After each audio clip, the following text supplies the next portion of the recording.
കാരണം അത്രക്കും അനുഗ്രഹമാണ് മെൻസസ്. കാരണം ഇത്രക്കും യൂട്രസ് നടത്തുന്ന ഇത്രക്കും നല്ലൊരു പ്രക്രിയ. അപ്പൊ അതിനെ കെയർ ചെയ്യാൻ ഉദ്ദേശിച്ചത് ഈ മെൻസസ് വരുന്ന സമയത്ത് എങ്ങനെ കെയർ ചെയ്യണം? മെൻസസ് ഉള്ള സമയത്ത് മെയിൻ ചെയ്യേണ്ട റെസ്റ്റ് എടുക്കണം. ഇന്ന് സ്ത്രീകൾ തീരെ അത് ചെയ്യാറില്ല. മെൻസസ് സമയത്ത് റെസ്റ്റ് എടുക്കുക എന്നുള്ളത് പണ്ട് കാലത്ത് നമ്മൾ കേൾക്കാറുണ്ടായിരുന്നു അല്ലേ, ഒരു ഔട്ട് ഹൗസ് ഉണ്ടാക്കി അവരെ താമസിപ്പിക്കും, അല്ലെങ്കിൽ വീട്ടിൽ അവർക്ക് റെസ്റ്റ് ആയിരുന്നു ആ സമയത്ത്. ഇപ്പോൾ മുസ്ലിങ്ങളുടെ ഇടയിൽ തന്നെയാണെങ്കിലും ആ സമയം നമസ്കാരം വരെ ഇല്ല, അത്രക്ക് വരെ സൃഷ്ടാവ് അവർക്ക് റെസ്റ്റ് അവിടെ പറഞ്ഞിട്ടുണ്ട്. അപ്പൊ ഹിന്ദുസിന് ഒന്നും പോകണ്ട.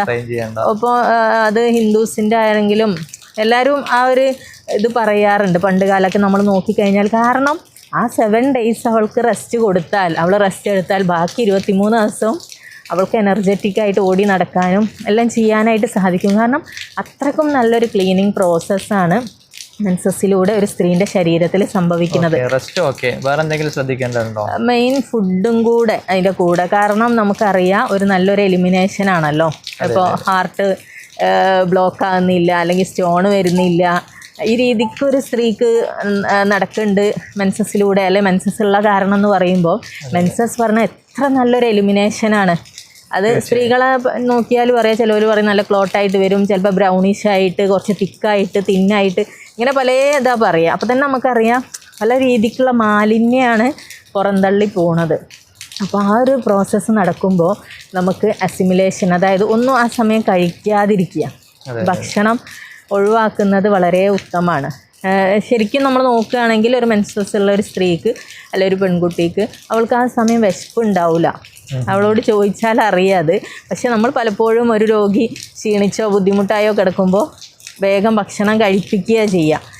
ഇതിൽ നിന്നും ഒന്ന് മാറി ചിന്തിക്കേണ്ടതുണ്ട്. ആ ഒരു എലിമിനേഷൻ കറക്റ്റ് നടക്കാൻ വേണ്ടിയിട്ട് ഫസ്റ്റ് നല്ല റെസ്റ്റ് കൊടുക്കുക. ഈവൻ നമ്മളിപ്പം കാണാം ആളുകൾ ആ സമയത്ത് എക്സസൈസൊക്കെ ചെയ്യുന്ന. അപ്പോൾ ഒരിക്കലും അതൊന്നും ചെയ്യാതെ എങ്ങനെയാണോ അവനവനക്ക് പറ്റുന്ന രീതിക്കുള്ള പണികൾ മാത്രം ചെയ്തിട്ട് മാക്സിമം റെസ്റ്റ് എടുക്കുക. അതേപോലെ ഫുഡ് ഒഴിവാക്കുക എന്നുള്ളത്. ഒഴിവാക്കുക എന്ന് പറഞ്ഞാൽ പക്ക ഒഴിവാക്കുക എന്നല്ല, വിശപ്പ് കുറവായിരിക്കും, ലഘുവായിട്ട് കഴിക്കുക. ഇങ്ങനെയൊക്കെയുള്ള ആളുകൾ ഇപ്പോൾ നമുക്കൊരു വലിയൊരു സ്ത്രീ സമൂഹം തന്നെ ഉണ്ട് കേട്ടോ. നമ്മൾ പറയും നിങ്ങൾക്ക് അതിനെ കെയർ ചെയ്താൽ ഒരു ചികിത്സയും ആവശ്യമല്ല, നിങ്ങളത് കെയർ ചെയ്ത് നിന്നാൽ മതി എന്ന് പറഞ്ഞു കൊടുക്കാറുണ്ട്. മെൻസസിനെ എപ്പോൾ ഒന്ന് പരിഗണിച്ച് പോവുക. അല്ല, ഈ ഭക്ഷണം കുറയ്ക്കുക എന്ന് പറയുമ്പോഴേ ചിലപ്പം ബ്ലീഡിങ് കൂടുതലുണ്ടാകുമ്പോൾ ഒരുപാട് ബ്ലഡ് നഷ്ടപ്പെടല്ലേ ശരീരത്തിൽ. അപ്പം ഭക്ഷണം കുറയ്ക്കുമ്പോഴേ പ്രയാസം കൂടൂലേ നമുക്ക്? ഒരിക്കലും അത് ശരീരം പ്രവർത്തിക്കാനുള്ള ബ്ലഡ് അല്ലല്ലോ. ഇത്രക്കും പറഞ്ഞാൽ